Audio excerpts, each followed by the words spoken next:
This is February 8th, and I'm interviewing Debbie Schauf. Do you pronounce it Schauf? Is that correct? Yes. Never was sure. What years did you serve in the Kansas House? 87, 88, 89, and 90. Okay, you served 2 terms then. And you were in the House. Right. Huh? And are you a Democrat or a Republican? They were never really sure. My party affiliation was Republican. Okay. Why did you affiliate with the party? Back in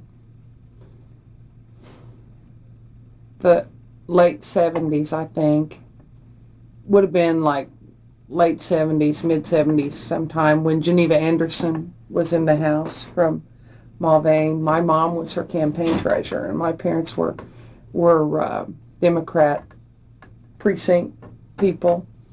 And my folks traveled to Texas every winter, and they're gone a lot. And every winter for 3 years, I had to do all of Geneva's reports and send them down to my mom to sign and then send them in. And when Geneva was going to run for re-election again, she came in and she and Mother decided that they would just put me down as the treasurer since I was doing all the reports anyhow. And I says, oh no, I don't want to do that. And I went down and registered as a Republican so they couldn't put me down. I was running a real estate company. I was running a construction company. I was managing their rentals when they were gone. I had about as much as I could do anyhow, and I wasn't looking for any more work, and I didn't want to do that. So I had to go to the courthouse and record a deed, and when I went in, I just went across the hall and registered as a Republican. And then I says, well, you can't do that because I'm a Republican and you're a Democrat. And, Geneva took it real well, and Mother continued to be her treasurer, and I continued to do the things and send them to Mother to sign and all of that, but I just didn't, and that's how I ever became registered as a Republican. I've always considered myself a very independent person and more interested in public policy than what the party said. Yeah, that's interesting. When was that? How long then have you been affiliated with I think when I ran in 86, I think somebody checked and came back and told me that I had been registered as a Republican for at least 10 years then. So see, it must have been like in 75 or 6. But I'm not a real strict date person, so I can't really remember. Well, that's interesting. Okay, why did you decide to run for the House? Well, I was very active on the board of directors of the Kansas Association of Realtors and on the Wichita Area Association of Realtors, on their board of directors, and involved in their legislative affairs committee. And I mean, that was a professional organization with which I became very involved and realized how much state government affected property rights for individual homeowners. And we made a lot of trips every year to come up here and talk to the legislature about various things that were going on. And I kept coming up here and saying, geez, I could do as good a job as these people. At least I'd listen. I mean, that's what everybody thinks when they run for the legislature. And I have always been very active in the community down there, in all the various organizations that promote community growth and development. And my dad was one of the prime builders in Mulvane during the expansion time when, Mulvane really grew because Boeing Wichita needed bedroom communities. And so I was very well known in the community, and everybody was always trying to get me involved in politics, and I had no desire to be involved in local politics. I'd seen what happened there. But I became more and more interested in how the legislature worked on the state level, and we came up here for the legislative rally that the Realtors always have in January one year, and there was an issue, I can't even tell you now what it was specifically, but the Realtors were very interested in it, and my legislator at the time, was really not interested in even talking about it. And I said, I just ought to think about getting in the legislature. Oh yeah, they all thought that'd be a good idea. And a little bit later that year, in I think it was like early in May of '86 then. I was also really interested in, because I have an interest in hobby in the horse industry, I was real interested in the parimutuel issue that they'd been working on. And in May, somebody called me, the banker down home, who's a good friend of mine, called me and said, I don't think Kent's going to run again. Now, Kent Ott okay. was my predecessor, and he was a Republican. Mm-hmm. And he said, why don't you think about running? And I said, well, I might. I said, my business is in pretty good shape, and I would like to do something that I wanted to do one of these days instead of just work all the time. Maybe I'd think about that. And I started thinking about it and got kind of interested and hyped up about it and come to Topeka and talk to some people. And I called Kent. And Kent says, well, I'm not sure what I'm going to do. He says, I'm going to wait till right before the filing deadline to decide and leave my options open. Mm. And so I thought, well, okay, we'll kind of wait and see what he does. And then the more I thought about it, the more I thought, that isn't fair. That isn't fair to the voters, and that isn't fair to me, and that isn't fair to anybody else to just sit and wait and see what he's going to do. I'm not afraid to run against him if that's what it takes. So I filed, and he didn't. So there wasn't a primary, but then they did have a Democrat candidate that filed, and we had a race. But that's how I came to... classification was what the issue was, that we were... I don't know how I'd ever forget that. We were terribly concerned about what it was going to do. Classification at the same time as reappraisal was going to do to property values, and ultimately it turned out that we were right, and maybe they should have listened to what we said. But well, now what did you do with the realtors? Were you just a member? Or? I was on their board of directors. I was a realtor member, but then I served on the board of directors for the state and for the local association. I was the chairman of some of their committees, and I served on the first statewide grievance committee that they organized. Mm-hmm. And so, did they support you and encourage you? Oh, yeah. Realtors were real anxious to have you, right? Mm-hmm. Were there any other organizations or people that... that first year, I would say probably, it was kind of a funny deal because nobody really solicited me except home people, and then my realtor buddies kept saying, you ought to do this. So my main base of support probably came just from all the people that know me. And you have to realize, when you've been from someplace for 5 generations and you've been active and involved, and your family has a good name in the community, I just had a good base of support. Mm-hmm. Well, so that's powerful. Who did you name? You said one person in particular talked to you about running. Oh, Frank Carson Jr. He's a vice president of the bank. His family owns the bank in Mulvane, and my dad's been on the board of directors down there for a long time. And Frank is about the same age as my brother. He's about 4 years younger than me, but we kind of have a close relationship, Who else? Were there any family members that talked to you about running? Oh, my dad. Who worked for you real hard? Who were some of your key workers? Yourself. I learned real quick that you got lots of friends going into a campaign, but if you're going to get elected, you're going to have to do the work, because everybody thinks it's wonderful, glamorous deal, but nobody really wants to go out and pound the pavement or do any of the hard work. My dad was real supportive. At first he said, why would you want to do that? But if you want to get in politics, don't do it on a local level. That'd be a good idea. Go to the state level.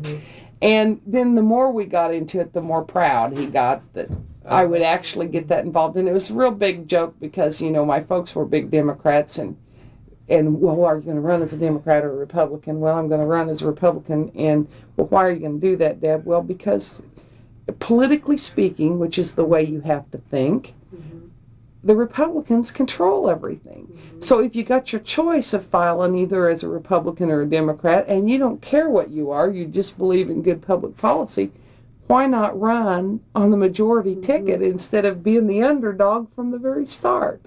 And that's the reason I ran as a Republican. And you didn't have a primary, you just had a general election opponent? Okay. And he was tough. Who was it? He was my best friend's dad. I grew up next door to them. They were next door neighbors for years and years and years, and they owned the hardware store there in town. So obviously they knew everybody.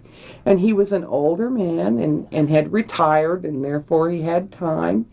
And he worked hard Mhm. And I worked hard, and it was close. It was only, 100 and some, 200 votes Oh my goodness. between us down at the end. But That is. it was good because it made both of us work hard, and when you won, you felt like you'd really won something instead of somebody just giving it to you or stepping out of the way, How did you campaign? You say you worked hard on it. Oh, door to door to door to door to door.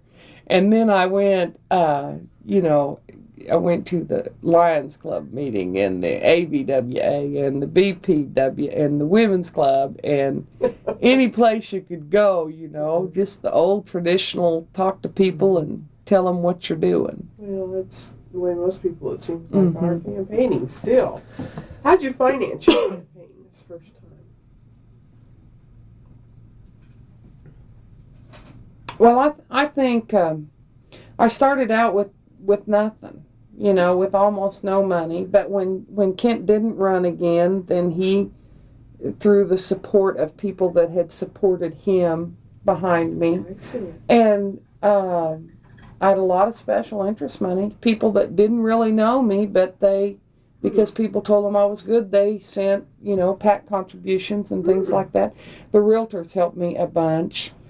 A few of the people that I met that were already in the legislature that were happy to have a new potential Republican coming on board, talked to people they knew that funded campaigns and got them to send me money. And then I raised, I'd talk to people and tell them, I could use even $5 or $10, whatever they could spare. And well, do you think, some people have said that it's harder for women candidates to raise money than men? Do you think that was true in your case at all? No. Of course, you didn't have an incumbent. The incumbency may I'm be going to more tell of you that the incumbency, in my mind, would be a whole lot more to overcome than whether you're a woman or a man. In my area, I never considered the fact it was harder for me because I was a woman. Good. Now, you mentioned your family kind of encouraging you. Was there ever a family member in the House or Senate or in any other political office? No one in your family? Sometimes there are. Yeah, and, not that you're we're aware of, anyhow. Okay, can you describe your district a little bit? You're from Mulvane. Is it rural? Mixed. Probably, in my mind, I always thought it was one of the most mixed districts in the state, Really? but I'm sure everybody feels that way. Mulvane is a little town of 4,500 to 5,000. It's about 10 miles south of Wichita. We have a lot of plant workers. We have a lot from Boeing and Beech and Cessna. We have a lot of military from the McConnell Air Force Base. I also have a lot of rural area with suburban professional dwellers and then farmers. And I have some of the biggest farmers in Sedgwick County live down in my area. In fact, they're my relatives. So, and then I had Belle Plaine in the district, which is just a little rural town with a lot of people that work somewhere else, more or less like a bedroom community, but they've got a grain elevator there, and it's kind of a center of commerce for that northeastern part of Sedgwick or Sumner County. And I was on a split county. I had Sumner and Sedgwick County, and then I had the city of Hayesville, which is very blue collar. A little bit of a trend towards changing, maybe a little more professional now than it used to be, but it used to be very, very, probably 90% blue collar worker from the plant.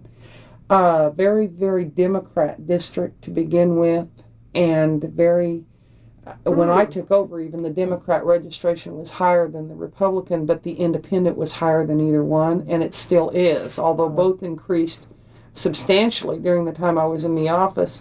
There are a few more Republicans registered now than there are Democrats, but the district is heavily, like a little over a third of the voters are registered as non-affiliated. So, well, now the incumbent prior to you was a Republican too, though. Yes, yeah, but before that they'd had mostly Democrats. Oh, they had. Mm-hmm. And you don't reach clear up into Wichita. No, I don't have any part of Wichita. Now you've described the district and told me who they were. What were they interested in? What issues? You mentioned not paying more taxes, getting all the services that they thought somebody ought to provide for them, and not paying any more money to do it. Mm-hmm. And that was really their main concern. Is this the issue then you focused on in the campaign? In the campaign, I really worked hard on classification because I really believed that that was going to lead to some of the very problems that we have even yet today. I also am a person that believes that more government is not necessarily better. That if you control your destiny so tight with government regulations, then it takes the voice away from the people. And those were the kind of messages that I carried to people. You know, you've known me forever. You know, I believe that there are things we should accept responsibility for and take care of. I don't believe in government mandates without money. Therefore, I don't like a lot of government mandates because there isn't the money. We got to take care of our own. I mean, we have some responsibility to take care of ourselves. So most of the district then agreed with this. Apparently, because they elected me. Yeah. Well, it sounds like I think a lot of why I got elected, though, was because I really got out and worked, and people knew me, and the choice at the time was an older gentleman or somebody that was really young and active, and I think that's what turned the time. Well, now, did this concern over taxation and everything carry on through in your next election? Oh, yeah. Yeah, So the second time I was elected, people were even more concerned about classification and reappraisal, and thank goodness they remembered that I wasn't a part of the administration that foisted that on them, and they knew I'd been very, very vocal about it and tried to help them, and so I didn't have any trouble getting reelected the second time. Who was your opponent the second time? Oh, an attorney named Norm Cooley. Is he a Democrat? He was a Democrat, and one of the things he did, the labor people really liked me. I worked hard on labor issues and tried to be very fair. I carried, one of my claims to fame was I carried that carpal tunnel amendment on the floor of the House a bunch of times and got it put back in that they would not pay it just as a scheduled injury. Of course, we couldn't ever get it passed through the Senate, but at least I worked on it. So the labor unions all endorsed me the next time, and he was trying to come from a pro-labor standpoint, but I already had all the endorsements. What about your next election, or your most recent election? That was a real bad experience from a lot of standpoints. I really wavered about whether I could even afford to do it again. I'd gotten divorced in the meantime, right after my second election, within a month after my second terms, or after the election day of my second term. And I'd sold my real estate business because I didn't have time to run it. I found out that I'm somebody that when I do something, I really throw myself into it, and I didn't have time to be a legislator and do something else. And so I'd sold my real estate company, and so the second 2 years I barely eked out a living in order to stay up there, and it was real hard. And I thought a lot about not running again, but I got so many people said, you know, run again, and I really didn't have another job and didn't know what I was going to do, so I did. But it was hard to make a living and campaign. And then I had this, and even though I probably shouldn't say this on tape, I had a dingbat opponent that didn't care what she told as long as it sounded good to the voters. It didn't have to be true.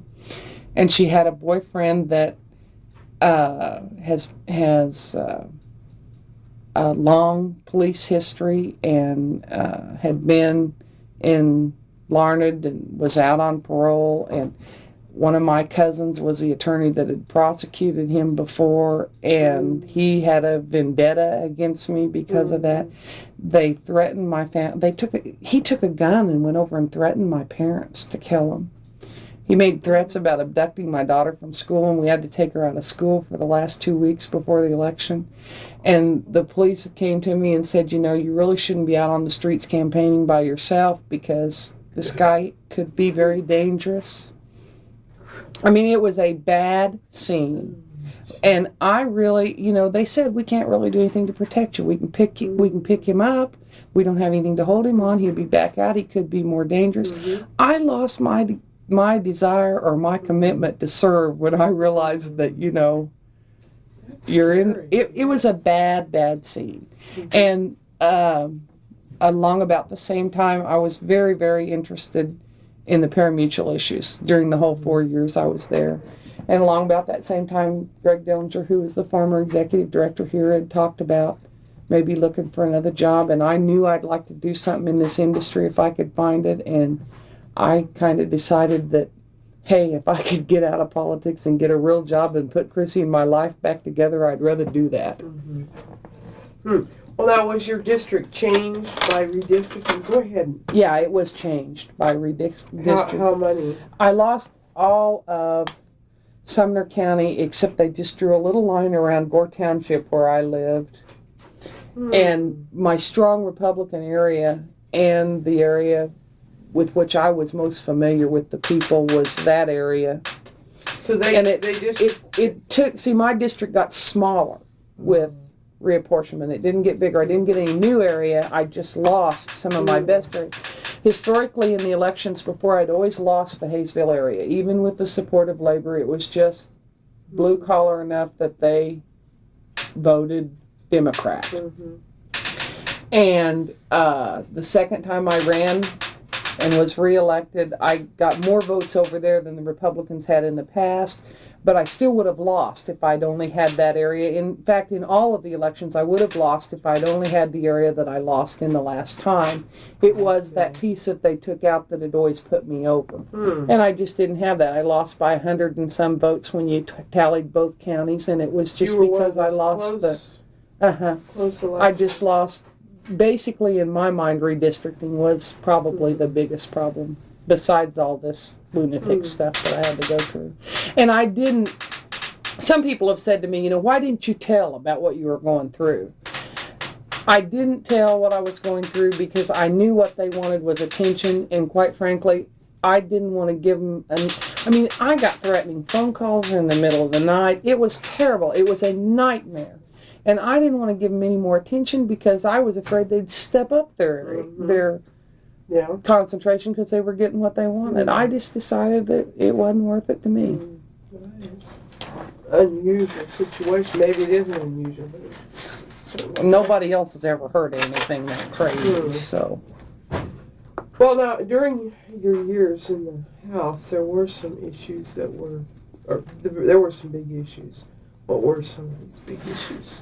I think the tax issue that we've talked about. The last 2 years, one of my fondest memories was that I say a fond memory, it was strange to call it a fond memory. We fought that abortion issue, and I was on Fed and State.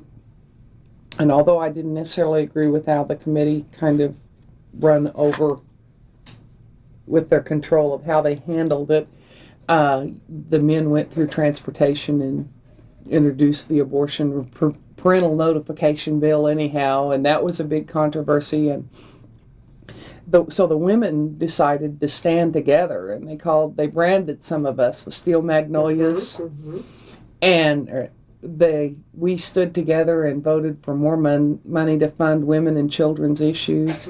And I was very proud that we did that, because whether or not you talk about abortion and parental notification and those things, the state hadn't made a good commitment to some of those programs that they developed but then not funded. So I would say, that was something that was of real interest to me too. Then you mentioned women's issues, and that's interesting because I was just going to ask you, are there issues that you think are identified by other legislators and even by yourself as women's issues?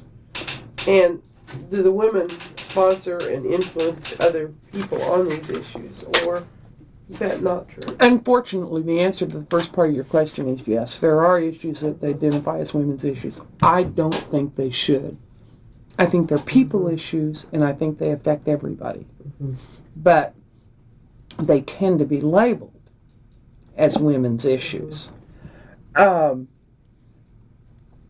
Really, until the last year, in 1990, I didn't see the women really stand together on those issues like they did in 1990 when the Steel Magnolias was a group of Republican women that voted with Democrats to fund some of those programs.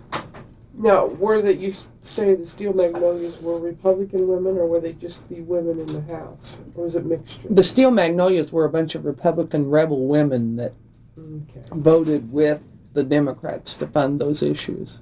Okay, you didn't mean that there were Democratic women in that group then? Okay. Not that were identified as Steel Magnolias. Okay, good. And you were one of those. Mm-hmm. Okay, I was going to ask you that later. But what if you were going to classify yourself or pin a label on yourself? And I don't believe in doing this, but nonetheless, media and other analysts do. Would you call yourself a liberal or a conservative or something else? Something else. Because I'm very conservative in the way I think about some things, but I'm very liberal in the way I think about other things. Okay, so kind of a mixture. Okay, let's go back to when you were a freshman legislator. Did you have a mentor or anyone that kind of helped you find your way around and get appointed to the committees you wanted? Well, I didn't find that anybody could help you get appointed to the committees very well because I wasn't. I had never been actively involved politically. So politically speaking, I didn't know anybody. Mm-hmm. I wasn't one of those people that leadership had gone out and recruited to run. Yeah. So I didn't have anybody's ear to get the committees that I wanted. But I would have to say that probably my mentor at that time, I'd have to give some credit to Elizabeth Baker, who was the Republican legislator from Derby, the district that bordered me to the north. And Elizabeth and I became friends, and she went out of her way to introduce me to people. Elizabeth is another person that I consider just as independent as myself. You know, she's married to the chairman of the Democrat Party in Sedgwick County. So she's an unusual mix too. But Elizabeth went out of her way to introduce me to people and help me figure out how things work, where they went. And then after the session actually started, I was officed in a pod with J.C. Long and Tim Schellenberger with another freshman. And I were put in with J.C. And J.C.'s always been identified with this rebel group. But I gotta say, for J.C., there isn't probably a more knowledgeable person with the history his family's had of being involved in the legislature about what goes on. And the one thing J.C. always did with Tim and I was he'd sit down and answer our questions and explain both sides of the history. Mm-hmm. He didn't really try to influence us. He just gave us lots of information, and most of the time we ended up kind of thinking the rebel way because we agreed with the more independent school of thought, you know. But those two people probably showed me more ropes that first year than anybody else. Yeah, it's kind of hard if you don't have someone to do that, I guess. So, on what committees then were you appointed that first? The first year I served on governmental organization and insurance and local government. Oh, yeah. And I loved them. I mean, I just thought I had the best. I thought nobody wants local or governmental organization. I thought it was wonderful because it would give me an understanding of how different agencies worked, and it did. What, did you serve on the same committees in the next session? No. I was appointed that summer to serve on the interim committee on local government. And then the next 2-year period, I served on an interim on energy. And then the next session, I served on Fed and State Affairs and was appointed to the Joint Committee on Rules and Regs. And I served on Labor and Industry. Oh my goodness, you really did make some changes. And I served on Commercial and Financial Institutions. Did you have any leadership positions on any of those? Oh, now you were there 4 years. Can you describe, just for the record, the House power structure and who was the leader?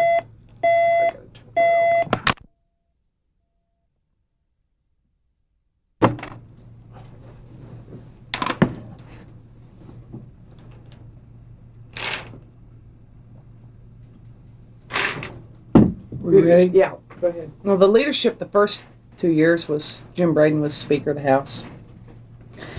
and Joan Apt was the majority leader.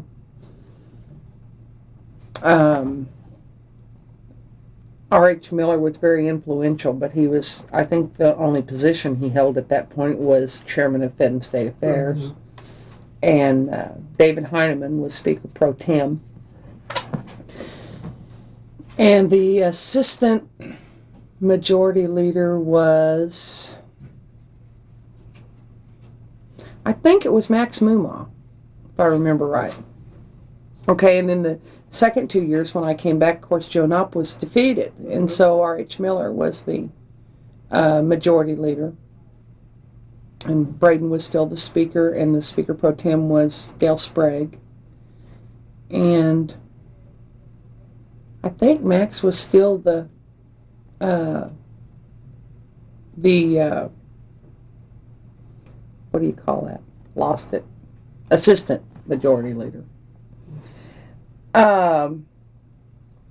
But a real split developed that second year. You know, it was a real strange power situation, because you had Miller and Braden on one hand as quote unquote leadership, but then you had the rebels that had their own little party, and then you had some of us that wouldn't pledge allegiance to either one of them, and they never knew what we were going to vote. That was really confusing. Well, now you said you participated in the women's, the Steel Magnolia. Mm-hmm. Were there any other coalitions that were describable? I guess you probably told me that you were kind of in the independent group there. Mm-hmm.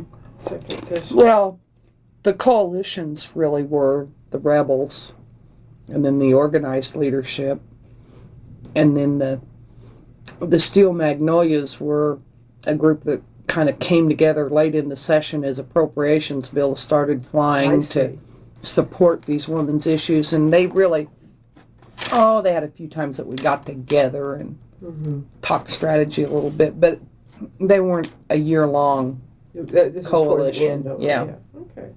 What kind of legislation did you introduce and sponsor and work for? Oh, my primary thrust of what I introduced the last 2 years was things to work on the Parimutuel Act, to clean it up. I was very instrumental during the first session in reworking the whole Emergency Service Act, and that's the licensing of the ambulance services across the state. And in my little service down in Mulvane, it had a problem. They'd gotten suspended, and that's how I got interested. And we, in the summer interim between my first and second year of my first term, wrote a bill that completely recodified and reorganized that, abolished the old board, created a new board, and then I was appointed not on the original committee there were legislative appointments to that as well as industry appointments, and I was not appointed originally but came on right after the original appointments, and I served on the EMS board then until my term expired. So I was real involved in ambulance and firefighter issues. And I did quite a bit of legislation in that way. Mary Jane Johnson, a Democrat from Wyandotte County, and I co-sponsored some legislation that made the state set rules and regulations for the use of automatic defibrillators on ambulance services, which we hadn't had before. Oh, interesting. And I introduced a real fun bill during my first 2 years to regulate these wind-powered generators, to try to regulate those in some way because of all the fly-by-night people that would sell them, and you'd spend all that money to put them up, and then they didn't work. But we didn't get real far with that. But it was a real educational experience. Oh, that's interesting. Well, if you were going to list 3 or 4 major debates, major controversies, or victories or defeats during your 4 years, what would you, or maybe you already listed them, maybe? Well, major controversies or defeats. During my first session, that was when they passed that bill that allowed group homes to go into any residential area without public hearings by zoning boards. And I was real disappointed in the fact that I feel like that really compromises private property rights. Mm-hmm. And I'm not opposed to group homes in any way, shape, or form. I just feel like if you're going to put a group home in an area where people have gone in and bought, it's zoned residential, that the people that live in that area have a right to have some say about how their property rights are affected.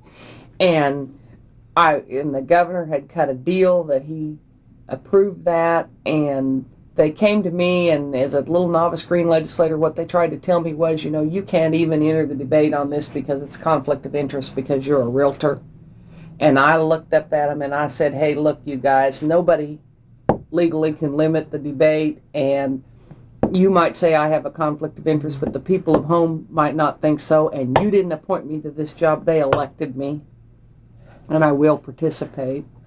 And of course, that bill still passed, and in my mind, it's still not right. It's still a problem. So I would say that I kind of considered that one of the major defeats that happened while I was in there. Another major defeat was that we tried to do something with making them get reappraisal right and get classification straightened out before it became such a hardship, and we couldn't get anywhere with that. The governor, Mike, kept saying, oh, I don't think there's a problem. And then all of a sudden now, this last election, he says, well, there is a problem, and it was the legislature's fault. Well, that's a bunch of bunk, because some of us tried to say there was a problem even 4 years ago, and they wouldn't listen. So I would say that was probably a defeat. I hate to talk just about defeats, but I think you remember the battles lost more than you remember the battles won. Some of the things we won, I worked real hard last year for some improvements in the parimutuel act that would let the county fair meets or the small tracks like Eureka have a better chance of survival, and we got some of those passed. And I worked real hard for a bill that would allow the commission to hire their own executive director instead of another political appointment. And I'm not always sure that that's going to be better because the commission is politically appointed, but at least we got that passed. And I don't think anybody really realizes, they all think I'm too horsey and too much of a racetracker, but I don't think they realize the role that plays in the economy in Kansas. The horse industry plays a tremendous role in the economy in Kansas, and this is a way that we can make it stay healthy.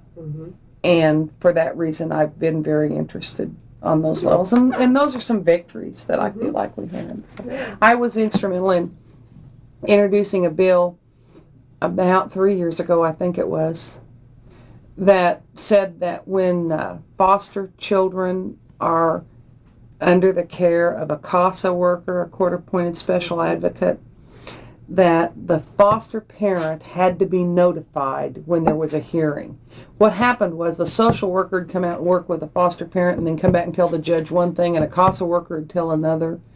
And sometimes nobody ever knew that. The judge never knew that because the foster parent was never allowed to appear, but yet the foster parent becomes very intimately involved in the lives of those children that are placed in their care. And so I worked real long and hard, introduced some legislation. My ex-mother-in-law's a CASA worker, and that's kind of how I knew about that. And I introduced some legislation, and ultimately we got it passed that said that the foster parent did have the right to appear before the judge and state their concerns. And I think that was something that I would consider a success.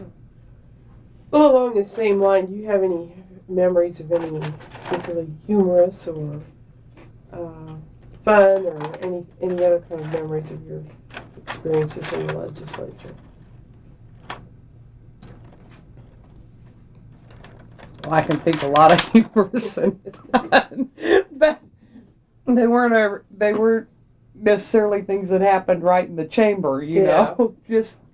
I'm going to tell you, that is an experience that I would never trade for anything. I don't want to do it again.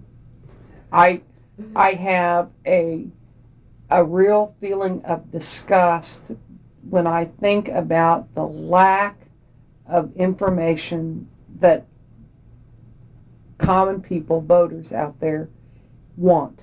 I mean, they don't want to know, and they don't care really what the problems are as long as it doesn't touch their life or their pocketbook. And if anything, you know, when I'd go home, I'd have people say to me, "Are you back here from Washington?" I mean, they are so uninformed. And, you know, to think that I would ever want to give up again all the things I think I gave up being with my family and the things like that for 4 years for people that really don't care any more than the fact that, you know, just don't tax me more and give me more service. And I don't want to sound negative here. It's just that I wouldn't trade those 4 years for anything. I just feel like it's kind of like going off to war. I think I put in my 4 years, and it's like college. It's something that you would never trade. It was a wonderful, wonderful experience. I couldn't have learned anything any better. I just don't have any desire to be politically involved from that side again. And I do have no intention of not being politically involved. I just think that in my situation, I can do more from the outside, going in there and saying, hey, look, I know how this is supposed to work, and this is what we need to do, than you can't. When you're inside, the problem with that is it's just like, you know, I've referred several times to the pari-mutuel industry. When you have an interest and you know how things are going to be and you're inside, nobody wants to listen to you because you might have a conflict of interest. Yeah. You know, Yeah. your hands are tied. It's you're criticized if you're interested in our legislature. You're criticized if you have an influence in an area where you have experience. That's interesting. And I think that's terrible. And so if I want to have an influence, so I won't have a conflict of interest. I just won't be elected, and then I can go over there and say when I think there's a problem. So, how many women were in the House when you first went in? Do you remember? No. Okay. I 20 some. Yeah, but it's increased. 20. The number of 26 somehow sticks in my mind. Yeah. I have no idea if that's accurate or not. It's probably, and they're 35 now, so that's been quite an increase. Okay, are you, I'm going to ask you a few questions now about yourself. You're a native of Kansas, Mulvane, Kansas. Mulvane, Kansas, to be You were exact. born there. And you describe your childhood and your family and growing up circumstances a little bit, briefly anyway? Well, my family, my folks were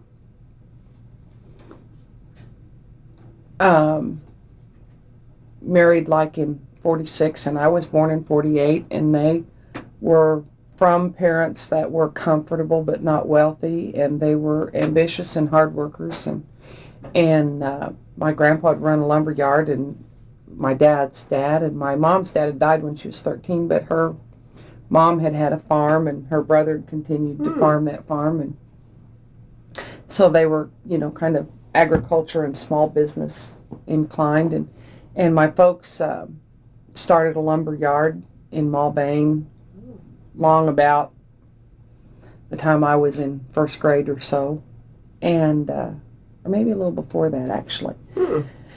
And they run a lumber yard. Yeah, it was before I was in school. They run a lumber yard there, and then they sold the lumber yard, and Dad went to Parsons and managed the lumber yard for just a little bit, and they missed Mulvane, and they came back. And, I mean, this was all in the span of a couple months, you know. And he got into building, and he started building houses, and they opened a real estate company, and we're a branch office for a savings and loan, and you know, because of that, I knew almost everybody in town, because as the town grew, they bought a house for my folks, or my folks built the house. And I was always kind of a tomboy kid, and I can remember when I was 10, I got my first horse, and I talked my dad into buying me a wagon, and I'd hook my pony up to the wagon, and I'd put 2 ice chests in the back, and fill it, go down to the filling station and fill it up when you could buy pop for $0.25, and take it and go out in the new subdivisions where all the guys were building houses and selling pop out of the back of my wagon.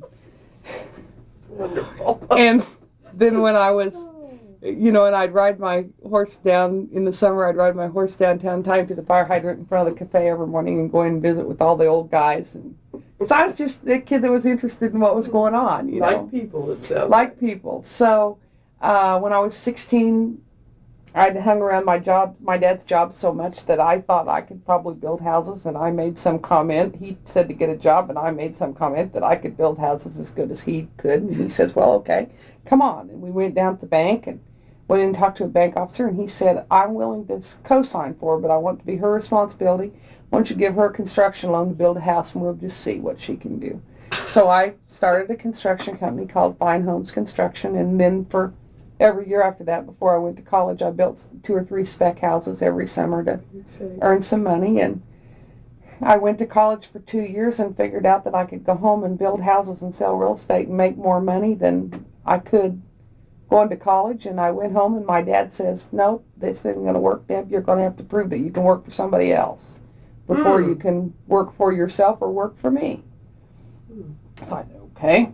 In the meantime, I decided to get married, and I got married and got a job at a Bible bookstore delivering and rebinding Bibles.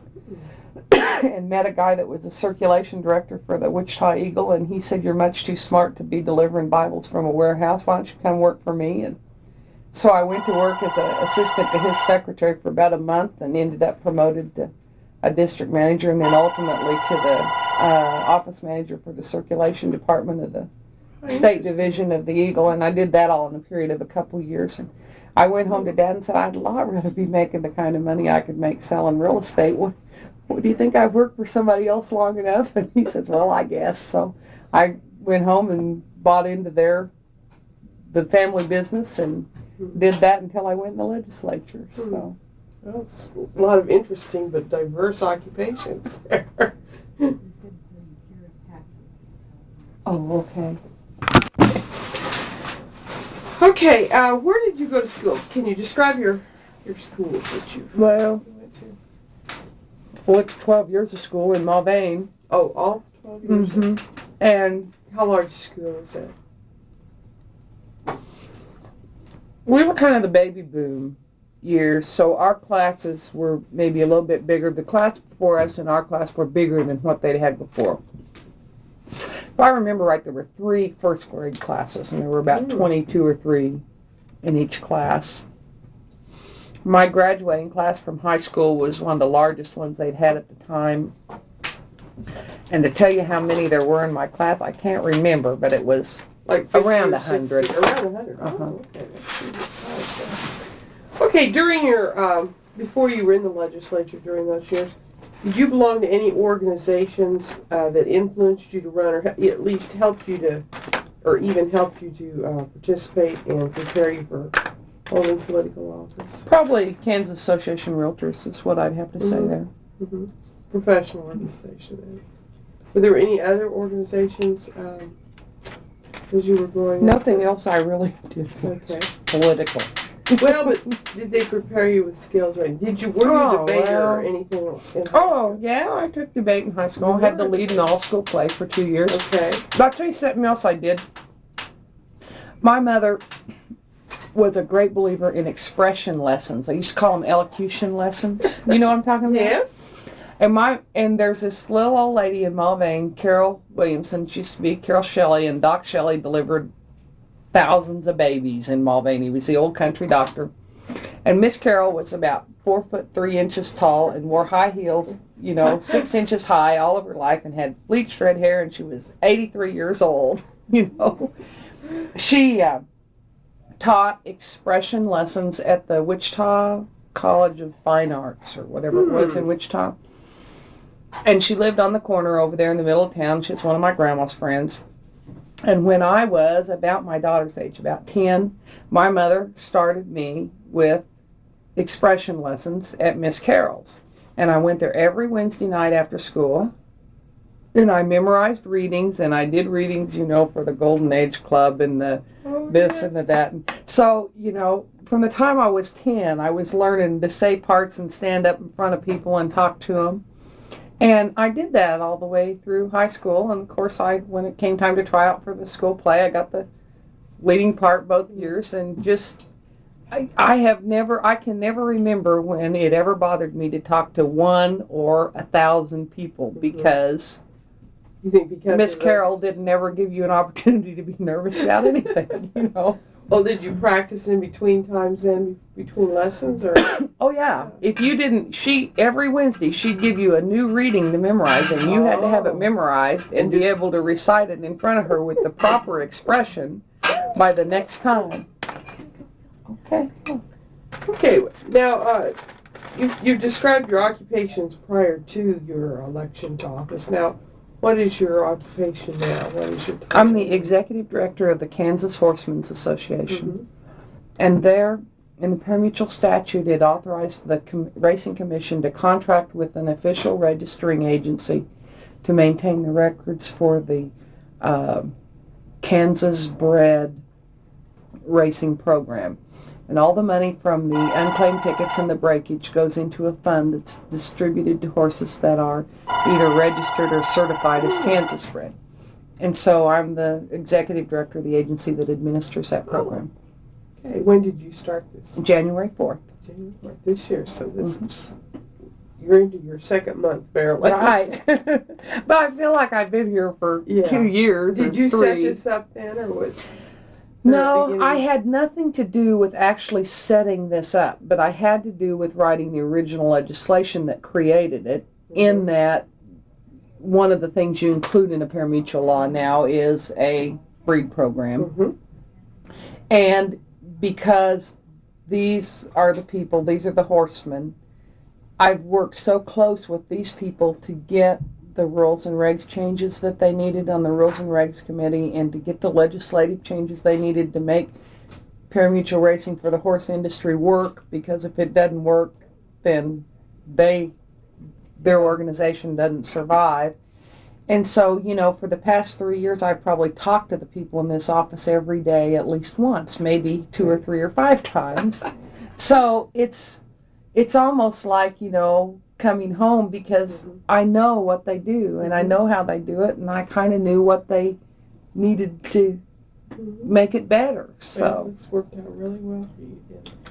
How old were you when you were elected to the Kansas legislature? Oh, geez.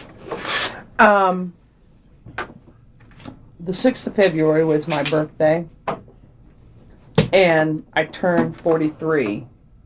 So if we count back, I would have been, 39 when I was elected. Okay, can you describe your family now, your daughter who's here, and you mentioned a son. I've got a daughter, 10, Chrissy. She'd have been, 5 when you were first elected? Mm-hmm. Okay. Mm-hmm. And my son is 22 now, so he would have been, 16, 17. And he, at that point, was still living at home. You'd have been in high school. Yeah, I think he was a senior that year, so he was still at home. And he isn't now. He lives in Ark City, and he works in Blackwell, Oklahoma. And I was married, and my husband worked in the construction industry. And let's see, I think right after I was elected, Ronnie sold all of his construction equipment and decided to open a boot and shoe repair shop. And he did that. And I have always been the one in my family that was, they're in room in a family for 2 people like me. Because I'm aggressive and involved, and I've always been the one that had all the jobs and really provided most of the income. And when I came to the legislature at first, Chrissy stayed home with her dad, and I'd come up during the week and go home every weekend, and that all worked just fine. And then after my re-election the second time, we decided to get a divorce, which we'd been married for 20-some years, so it was, I don't know, we were just too different, He wasn't a particularly ambitious or aggressive person, and I wanted to do things, and he just hated being in the spotlight.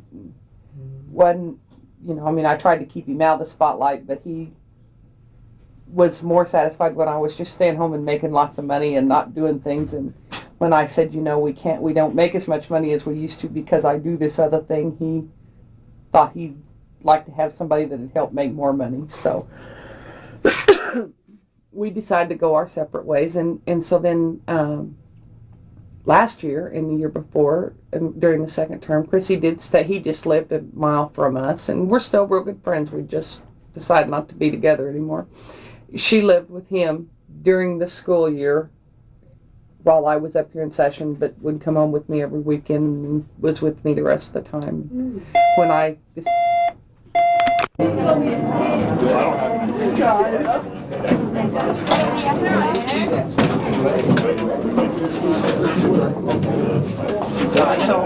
Yay!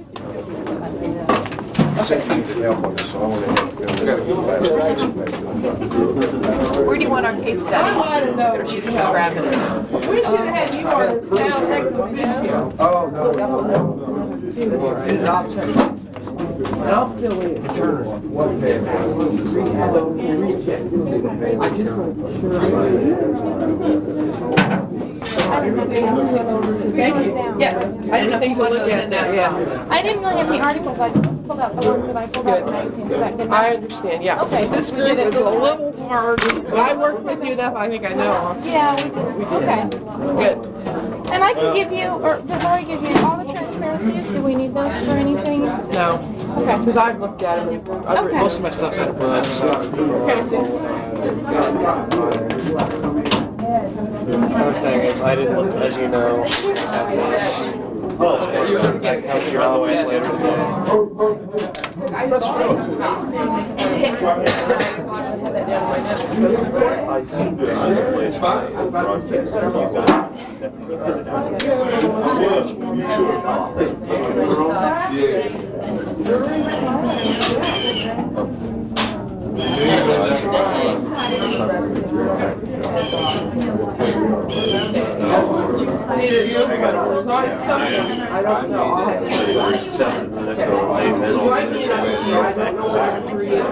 know.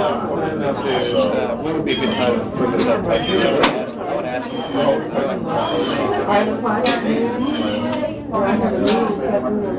on average, 13. Around 11, would that be good? Friday. It's Friday. So that's good talk about that. Come on up. I'm trying to be there, but I'm we're really not getting out of your way. Electronic stuff. Oh, we just really went to town. Yeah.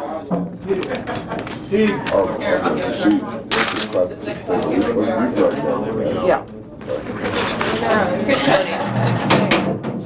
Probably, I think you still have it, but, Oh, I don't think I do, because I think I handed back everything I had, and I will look, see what. Why don't we just have our classes together next time? Well, it's awful. Usually we get out of here, but the last class period we have. Just a second, it just didn't seem to work. I never had to do that. There it goes. Okay. Okay. Yeah, you say your family did sacrifice a lot, Tremendously. and you wouldn't do it If again because If I knew now what I didn't know then, I'd really have to think twice about putting a family through that. Mhm. Because it's almost like getting married to something else. If you do the job that you ought to be doing, you spend so much time doing it that your ability to participate in what your family does greatly suffers, especially when you live 153 miles from where you do your work, you know. My son is a cowboy. Should have been born 100 years ago. He's just a cowboy, and he likes simple things, and he doesn't like to be in the spotlight, and it was good for him. He come up here, and he now understands how government works, and I think it taught him some things that will make him a better adult. But he wasn't comfortable with it, and therefore he kind of, in the years from 17 to 22 now, he kind of found his own things to do instead of doing things that Mom did, and so I just don't feel as close to him as I might like to be. The experience educationally for Chrissy was so valuable that I could never trade it. I mean, we've got a little girl here that knows more about how government works than the average person walking down the street. She can go over to the Capitol on any given day. She knows most of the senators and most of the representatives, and she can go in and out of their office, and she knows where you take the mail and how to go find the snack kitchen in the governor's office. You know, she knows how to run the cage elevator, for God's sake.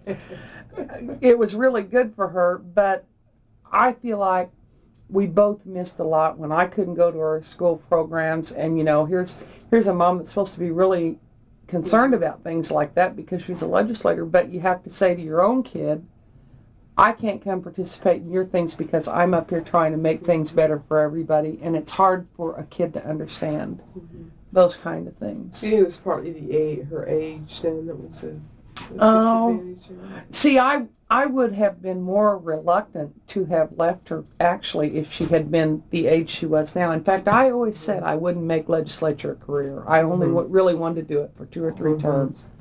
Because by the time Chrissy was in junior high, I wanted to be home with her. I think that's when Mom almost needs to be there more than elementary school, you know. So, but it costs us some things, you know, it did. Do you think it's changed your service in the legislature? You say you wouldn't trade it for anything. Yeah, it's changed me a lot. I've always been a kind of an impulsive person, and when I made up my mind, I just would bull right ahead to try to do what I decided. And the legislature made me the kind of person that I realized that although I may have a real strong feeling one way, somebody probably has just as good a justification for a strong feeling the other way. The one thing about being a good legislator is you no longer have the luxury of making up your mind and just sticking by it. You have a responsibility to look at all sides and look at the facts. And although I've always considered myself a pretty objective person, I think that that's the one thing that really improved with being in the legislature is I have learned not to be mad at somebody because of how they feel, because from the facts they're looking at, their side probably looks as good to them as mine looks to me. That's interesting. Do you think that the political roles or expectations and the influence of women in the political arena have changed? Since you first Obviously.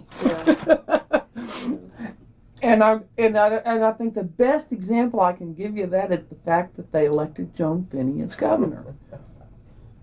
Okay, could that have happened, I ask you, 5 years ago? I don't think it could have. I think that women are taking an increasingly more equal role. I'm not going to say that they're taking a more powerful role.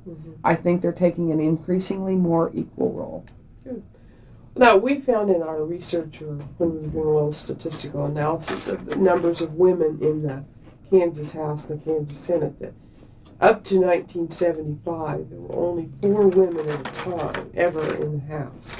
But from 1975 onward, it was an increasing number, just 2 to 6 or 7 a year increase, until it's up to 35 now. Why would you think that would have changed in 1975? What happened then, or what could that be related You know, to? if I think back in my own life and what a lot of my friends did, really, in 72 and 73 is when a lot of my friends my age, in their young 40s, started getting jobs and going to work and not just staying home. Wonder why? When I was first married, and a lot of the people that I went to college with, a lot of the gals that I went to college with, when they got married, they stayed home. It was just what they did. Mothers stayed home and started families. And then in the early 70s, they kind of started going to work. And if you kind of carry that trend through for 2 or 3 years, you know, then you kind of figured out that if it was okay for a woman to go to work, maybe it was okay for her to get involved in politics. And you just kind of gradually see, and today nobody thinks anything about the woman that goes to work, or really the woman that runs for politics. Yeah, that's true. Well, we've just been trying to see what could have caused that. If women maybe were running for office prior to that time, but not being elected, or if just no one was running, you know, and it seems like maybe they weren't running. I bet you're gonna find that there were not that many women running. Well, it appears that way anyway. Is there anything I haven't asked you that I should have that you would like to tell me? Oh, I'll probably think of 100 things tonight on my drive down to Wichita, but I can't think of a thing right now.